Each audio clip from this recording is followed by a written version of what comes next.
बीडच्या अंबाजोगाई शहराला स्वतःचा असा इतिहास आहे।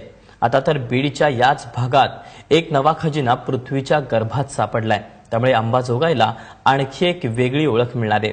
काय आहे हा खजिना, चला पाहूया।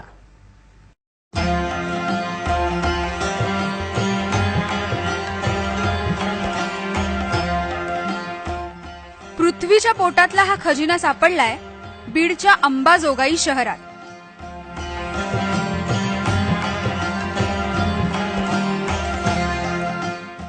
शेकडो मूर्ती, शिलालेखांचे नमुने आणि काळ्या कातळात कोरलेलं हे 12 खांबी मंदिर।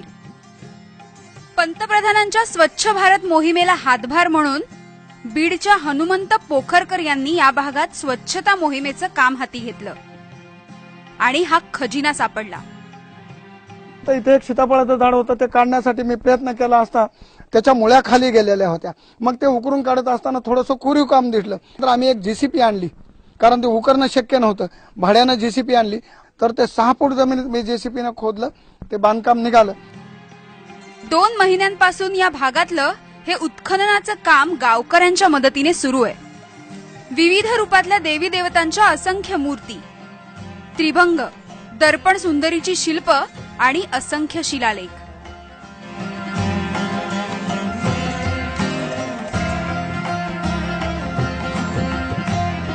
प्रत्येक खांब्यावरती एक एक असं शिल्प आहे।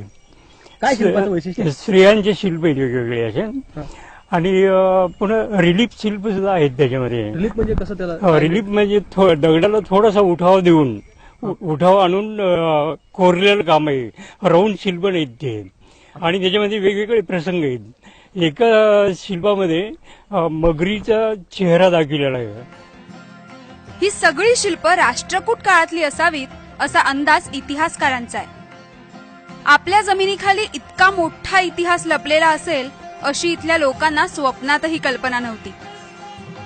आजपर्यंत आम्ही हे मंदिर लांबूनच बघितलं होतं, रेणुकाई मंदिरातून। फक्त एक 12 खांबावर उभं असलेले मंदिर एवढंच आम्हाला माहित होतं। परंतु एक स्वच्छता मोहिमेतून सुरू झालेलं हे काम आज उत्खननामुळे एवढं खाली काही खजिना सापडतो याच्यामध्ये की आम्ही आश्चर्यचकित झालेलो आहेत अंबाजोगाईकर सगळे। मग अनेक युवकांचे ग्रुप येतात इथं, मदत करू लागतात सर्वांना। यापूर्वी एवढे लोक यायचे का? नाही, आताच यायला लागले की देव निघाले तेव्हापासूनच नाही येऊ लागले। अगोदर किती लोक यायचे? अगोदर नव्हती येत कोणी, इथं भेट होते ना माणसं यायला, आमच्या शेतामध्ये यायला।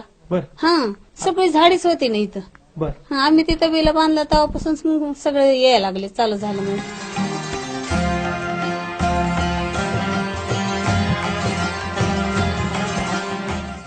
काळाच्या ओघात लुप्त झालेला हा लाखमोलाचा ठेवा आता गावकऱ्यांच्या प्रयत्नामुळे पुन्हा हाती लागलाय। त्यामुळे अंबाजोगाईला आता आणखी एका इतिहासाचं वारसदार व्हायची संधी मिळाली आहे। गोविंद शेळकेसह ब्युरो रिपोर्ट, एबीपी माझा, बीड।